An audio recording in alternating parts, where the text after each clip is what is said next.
Some people think of our next speaker as a conflict resolution expert, but she's not.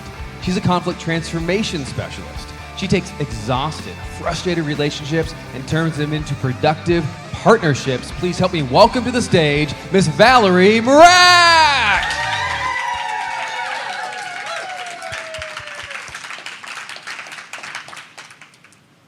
My mother was a control freak.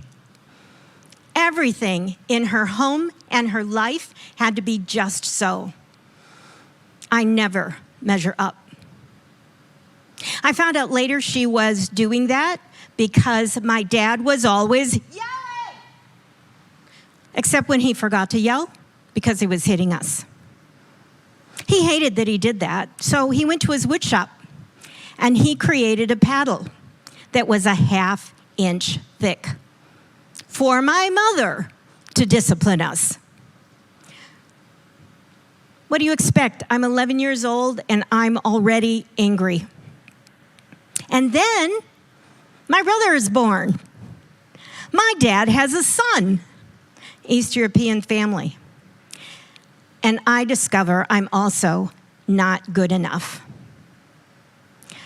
I was the most defiant teenager you could imagine. When I was 16 years old, I had a 22-year-old boyfriend. Take that, Mom and Dad. But that's not what I really wanted. I just wanted to prove something. And as I grew up, I did. I became a documentary filmmaker. I owned my own business, telling stories that needed to be told and giving voice to the voiceless. And I was living the best life I possibly could. And yet, dysfunction followed me everywhere. My marriage of 11 years was falling apart. I would come home after a long shoot day, excited to tell my husband all sorts of stories, and he'd come home from his job exhausted. No time for me. Where's my time? My partners were arguing with me, and other colleagues in the business were having conflict. One time I was driving to a shoot, and my shoot partner was yelling at me about something on the shoot, and I thought, wait a minute, this is supposed to be fun. This is supposed to be making a difference, and all it's doing is making me miserable.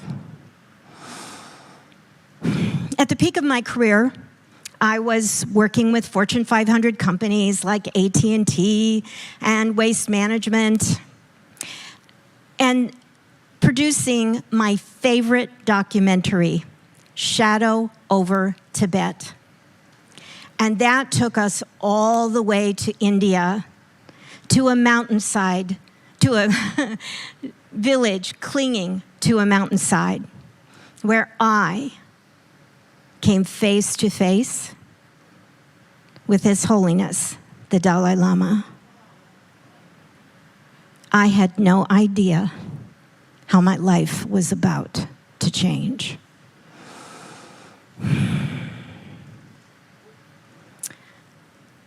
I asked him, "What is peace?" And he looked right at me.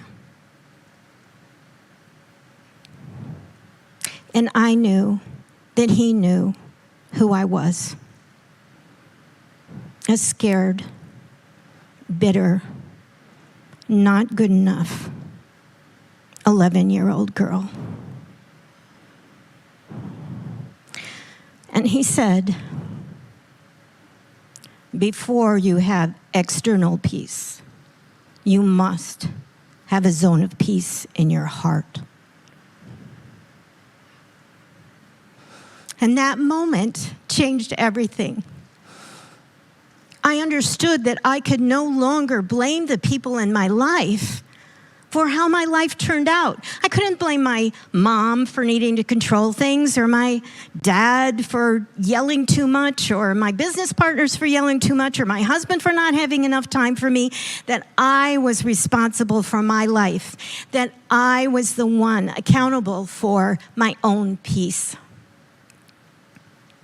And that got me so excited to start a passion project for another documentary I was calling Journey to Peace, because I knew I needed a journey to peace. And I figured there were other people out there that were disappointed, not good enough, abused, and they needed their journey to peace. And I started all around the world asking everyday people, former gang leaders, other Nobel Peace Prize winners, one question: what is peace? The answers never became a documentary. Instead, I got a passion to stand on every stage and talk to people about what I discovered peace is. And today, I want to share with you one of the principles that I've learned about what is peace. Would you like to hear that? Yes. The most important principle, first and foremost, on how to create peace, power, and possibility and transform the conflict in your life is listen to learn. Now, this audience, I'm sure, all thinks, well, I'm a great speaker. Every one of you, and I mean a great speaker, a great listener. And you maybe are a little bit above average. Did you know that the average person only retains 10% of what they hear? 10%. That's an average. Not the worst, an average. What if you could turn those conversations that you avoid or dread from pain to pleasure? Who has or has had a teenager in the house? Yeah. What if you could actually sit down and have a conversation with that teenager without the rancor and the blame? I'll tell you how. Listen to learn. The first step is to quiet that voice in your head. You might be asking, what voice is that? That's the voice. When we listen, as human beings, we listen because we haven't been taught this, right? We listen to judge, or we listen for what we're going to say. We don't listen just to listen.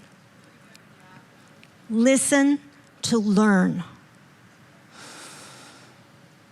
And then also listen until that other person is emptied out and has nothing more to say. Not till they stop and take a breath, but until they have nothing more to say. And then finally, recreate what you heard. Let them know you have heard them. And if you don't get something right, they can share that with you, and then recreate that. Something magical happens when someone feels heard. Two things. They feel respected. They feel honored. And you know what happens? They are ready to listen to you. Listening is magic. Listen to learn. We are all responsible for our peace, power, and possibility. It's your peace. Choose it or lose it.